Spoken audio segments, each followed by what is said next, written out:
Detective Comics 1096, Tom Taylor writing with MIKEL JANÍN on the art. So this is wrapping up the first arc of Taylor's run here, and we get kind of, obviously, a big tease of this Elixir group at the end, which is obviously going to be a thing going forward. We started off with the explosions just happened at the building. Quite quickly, it turns out like this is someone trying to like ruin all the evidence of Elixir's involvement. But the big things that happen here is that Scarlet, the woman that Batman's been kind of flirting with, who's Joe Chill's daughter, is not the villain, is not the killer, and is not really doing anything wrong. In fact, she doesn't even know she's Joe Chill's daughter. That's something she actually learns over the course of this issue. The big twist, though, is that her helper lady, the scientist, is the villain, but that's not the twist part. That part is fairly straightforward and predictable. The twist part is that this is actually her mum, who has been using all this de-aging stuff to look much, much, much younger. So she is actually, and the big reveal here is that the accident that Joe Chill was in was actually her trying to kill him because she thought he was a bastard back then. And she kind of doesn't hate the Waynes for saving his life, but kind of like, you know, she didn't want him to live, and she claims that she is doing this in revenge for the Waynes. And by the way, she's also figured out that Bruce is Batman. She just calls him Bruce at one point, so she knows that. I think I'm really mixed on this because I think it's a really hokey reveal that feels kind of big and far-fetched and really science fiction-y, which I don't necessarily love with my Batman. I will say the one part of it that I do really like, though, is that when she says, hey, because obviously they teased that the killer got Joe Chill at the end of the last issue. There was kind of like a tease that the killer was going after them. The one thing I like about this is when she's got him tied up and saying, hey, he's dying. All you have to do is not save him, and this is what he deserves. This is what, you know, this is for, like, the Waynes are dead, but this is Martha Wayne's vengeance. I am enacting Martha Wayne's vengeance. I do like the idea of Batman turning around and saying to that, no, I'm Martha Wayne's compassion, and I'm not letting that happen. And him, you know, there's a moment where he says, you know, yeah, the Waynes are still around. They're in me. And that's what's going to save this man's life right now, is the fact that they taught me, you know, right from wrong. I really like that side of it. That like character beat of him like standing up for what he believes in, I think is really good. I think all the stuff with, hey, this woman's actually Joe Chill's girlfriend who tried to kill him and has been wanting revenge for years and is like de-aged and all that.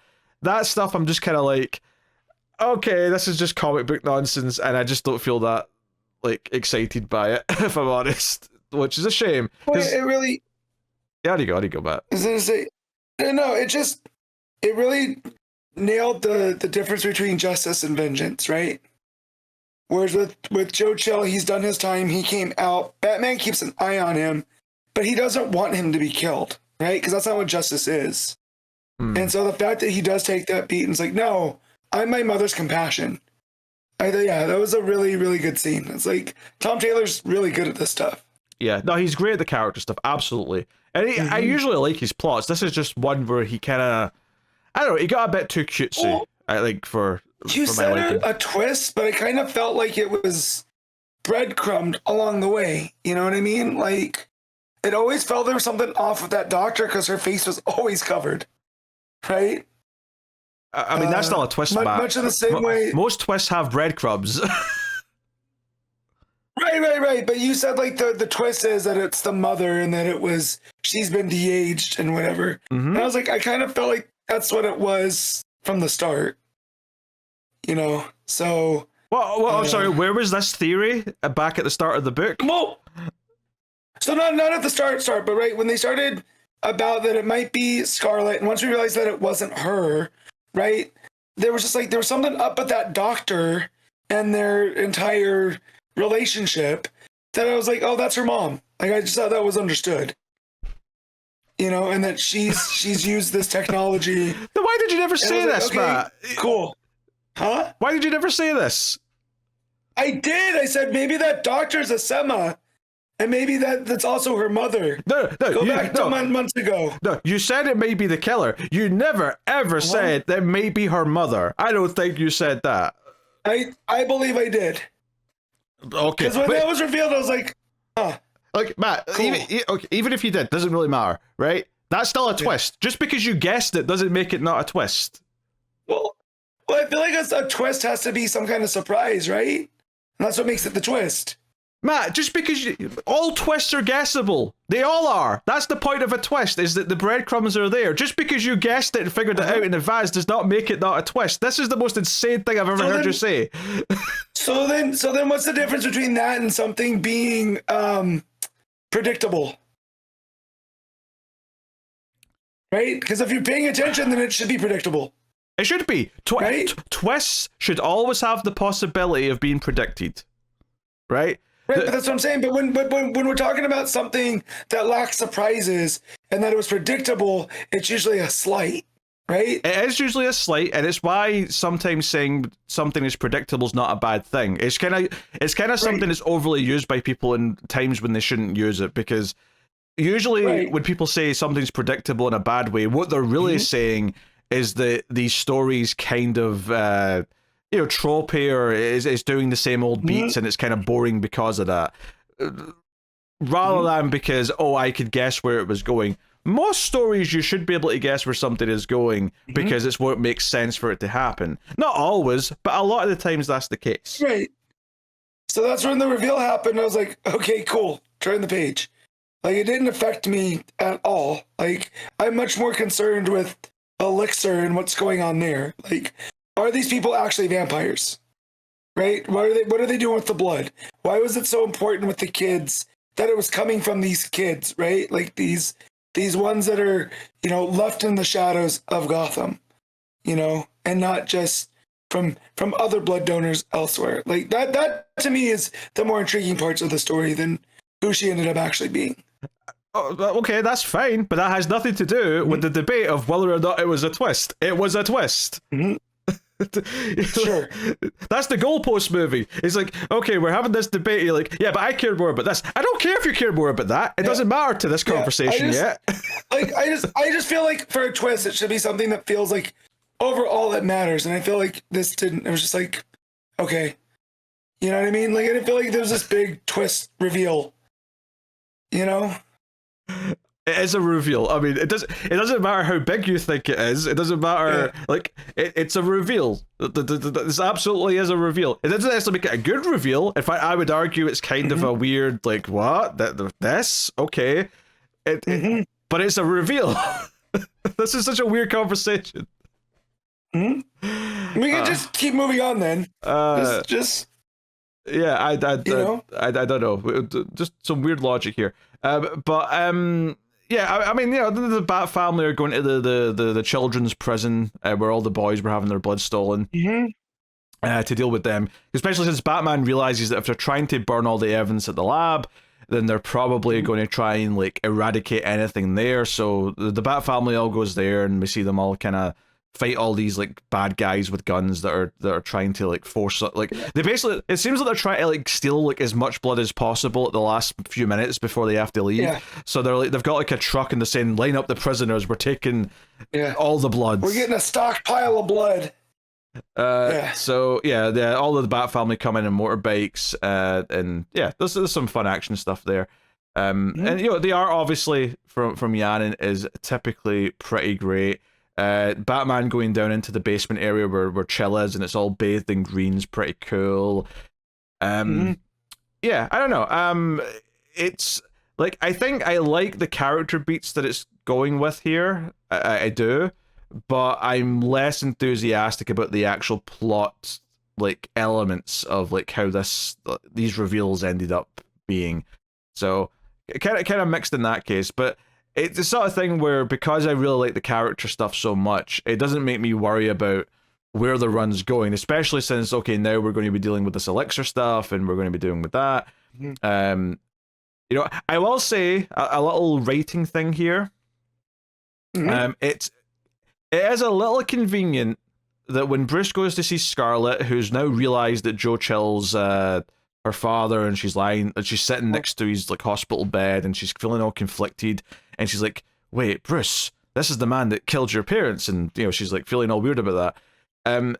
I do think there's a couple of contrivances or just kind of conveniences where one, Joe Chill's like sitting in the room when Asema's just like talking openly about who Bruce is. And I'm like, it's very convenient he's just unconscious for all this because it like be very easy for whatever. And then it's also very convenient that like, I mean, I don't know if Scarlett's had a chance to speak to her mother since she got arrested. Maybe she hasn't. But I'm like, her mother knows who Batman is and like all this stuff, and it's just a little bit like I'm just sitting here thinking all it takes is one visit with her mother for her mother to just be like, oh, by the way, Bruce is Batman. And I don't know, it just feels a little bit weird to me, like just how like I don't necessarily know why Osama had to know that Bruce is Batman, especially since it didn't really matter that well. I guess it did kind of matter because she was like, she started talking about how Joe Chill killed his parents, but like I don't know. It felt a bit strange just how close Scarlett is to all this truth. All she has to do is have one visit with her mum, and that's it. She knows everything. And if not, then why would her mother not tell her? Why would she keep that to herself at this point? I don't know, but hey. So, I mean, I guess the one small reason they kind of give, although it's got to do with the Batman secret, is the little epilogue scene. Someone from Elixir comes to talk to her mum. And noticeably, it's the guy that came and threatened Penguin. Yes, same guy. Issues before. And he's basically, she points out, hey, I made sure my daughter doesn't know anything. She stays safe, right? And he's like, yeah, your daughter will remain safe because she has no idea of who we are. But there's lots of others. Also, as long as your daughter keeps her mouth shut, blah, blah, blah. But others in the city will be silenced, and it's basically just this ominous thing that they're covering their tracks, and they're pissed off that Batman knows who they are now. The fact that he's even asking the question, "Who is Elixir?" is upsetting to them. So I do like how ominous this last page is. I love how moody and dark the art is on this final page. Well, and the fact that this guy who looks fairly young, right? He looks maybe around Bruce's age, is saying that I had a grandchild die of polio in the 70s.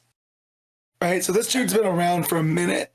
Yes. And that it seemed like people dying of negligence, right, of something that was completely preventable in the 70s, drives Elixir. So it feels like there's a bit more of a nuance. They're not just like, ooh, shadowy villains stealing blood from children, right? Like, there's something else there. So I'm very, very excited to see where this goes, knowing what Taylor's done in his other books with this type of kind of socio-political aspect of the storytelling. Yeah, no, it makes me intrigued for where we're going with the following arcs. Obviously, this is him planting something for later.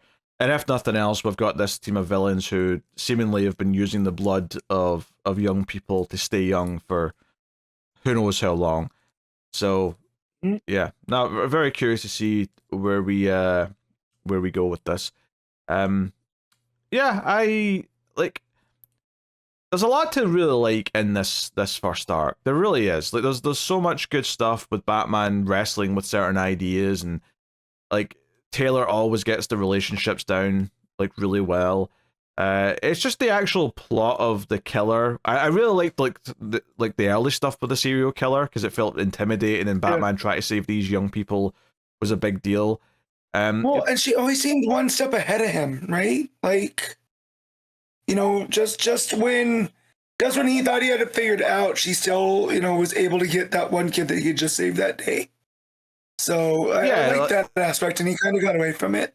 Well, more so that I just like that Batman fails, and he has to deal with that failure, and that feels like a big deal. I think just the actual reveal of who the killer is, though, was the least interesting part of the story. Yeah. And it being the de-aged like Joe Chill like girlfriend or wife or whatever the actual connection was. Yeah. That part of it is just a bit hokey, and I don't necessarily feel all that excited about it. It's the sort of thing where maybe once we've done several plots with this Elixir and we really start talking about all the ways they're using the blood, it won't feel as such an absurd concept that she's de-aged that much. Because I guess that's the other reveal here. It's one thing that we were doing, oh, hey, this stuff is making Bruce feel younger and, not as tired and old and weak and all that. It's another thing to suggest, though, that old people who should be elderly are looking like they're 25. Well, you know, that's like a different, and I guess that's what the reveal kind of does, is saying that there's that level of de-aging happening. So, you know, we'll see. But definitely some interesting stuff set up, and there's a lot of good stuff in this arc, but I will say I was a bit more mixed on these final beats and revelations. Even though the character moment with Batman sort of saying, "No, I won't kill Joe Chill," was very good. So, Yes. Mixed overall, I would say. What are you giving Detective Comics, Matt? I'm gonna give it a straight 8. I think I have to go a bit lower than that. It's definitely lower than I normally go for a Taylor issue, but I think I'm just going to go with a 7. I do think it's good, but I do think there's some plot things that I'm just not in love with, just for this particular issue. But no, excited to see what we're doing for the next arc and where we're going with this Elixir stuff.